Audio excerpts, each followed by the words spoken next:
സങ്കീർത്തനങ്ങളുടെ പുസ്തകത്തിൽ നിന്നുള്ള വായന. അധ്യായം 90. അനശ്വരനായ ദൈവവും നശ്വരനായ മനുഷ്യനും. കർത്താവെ, അങ്ങ് തലമുറ തലമുറയായി ഞങ്ങളുടെ ആശ്രയമായിരുന്നു. പർവ്വതങ്ങൾക്ക് രൂപം നൽകുന്നതിനു മുമ്പ്, ഭൂമിയും ലോകവും അങ്ങ് നിർമ്മിക്കുന്നതിനു മുമ്പ്, അനാദി മുതൽ അനന്തത വരെ അവിടുന്ന് ദൈവമാണ്. മനുഷ്യനെ അവിടുന്ന് പൊടിയിലേക്ക് മടക്കി അയക്കുന്നു. മനുഷ്യമക്കളെ തിരിച്ചു പോകുവിൻ എന്ന് അങ്ങ് പറയുന്നു.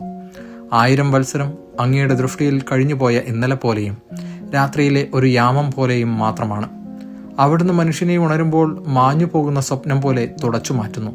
പ്രഭാതത്തിൽ മുള നീട്ടുന്ന പുല്ലുപോലെയാണവൻ. പ്രഭാതത്തിൽ അത് തഴച്ചു വളരുന്നു, സായാഹ്നത്തിൽ അത് വാടിക്കരിയുന്നു. അങ്ങയുടെ കോപത്താൽ ഞങ്ങൾ ക്ഷയിക്കുന്നു, അങ്ങയുടെ ക്രോധത്താൽ ഞങ്ങൾ പരിഭ്രാന്തരാകുന്നു. ഞങ്ങളുടെ അകൃത്യങ്ങൾ അങ്ങയുടെ മുമ്പിലുണ്ട്, ഞങ്ങളുടെ രഹസ്യ പാപങ്ങൾ അങ്ങയുടെ മുഖത്തിന്റെ പ്രകാശത്തിൽ വെളിപ്പെടുന്നു.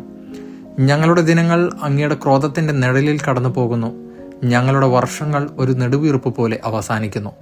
ഞങ്ങളുടെ ആയുഷ്കാലം 70 വർഷമാണ്, ഏറിയാൽ 80. എന്നിട്ടും അക്കാലമത്രയും അധ്വാനവും ദുരിതവുമാണ്. അവ പെട്ടെന്ന് തീർന്ന് ഞങ്ങൾ കടന്നു പോകും. അങ്ങയുടെ കോപത്തിന്റെ ഉഗ്രതയും ക്രോധത്തിന്റെ ഭീകരതയും ആര് അറിഞ്ഞിട്ടുണ്ട്? ഞങ്ങളുടെ ആയുസ്സിന്റെ ദിനങ്ങൾ എണ്ണാൻ ഞങ്ങളെ പഠിപ്പിക്കണമേ. ഞങ്ങളുടെ ഹൃദയം ജ്ഞാനപൂർണമാകട്ടെ. കർത്താവെ, മടങ്ങി വരണമേ. അങ്ങ് എത്ര നാൾ വൈകും? അങ്ങയുടെ ദാസരോട് അലിവ് തോന്നണമേ. പ്രഭാതത്തിൽ അങ്ങയുടെ കാരുണ്യം കൊണ്ട് ഞങ്ങളെ സംതൃപ്തരാക്കണമേ.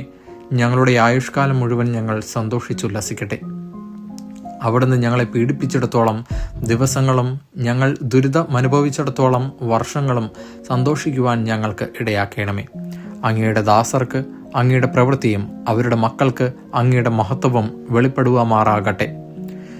ഞങ്ങളുടെ ദൈവമായ കർത്താവിൻ്റെ കൃപ ഞങ്ങളുടെ മേലുണ്ടാകട്ടെ. ഞങ്ങളുടെ പ്രവൃത്തികളെ ഫലമണിയിക്കണമേ. ഞങ്ങളുടെ പ്രവൃത്തികളെ സുസ്ഥിരമാക്കണമേ. ദൈവവചനമാണ് നാം കേട്ടത്.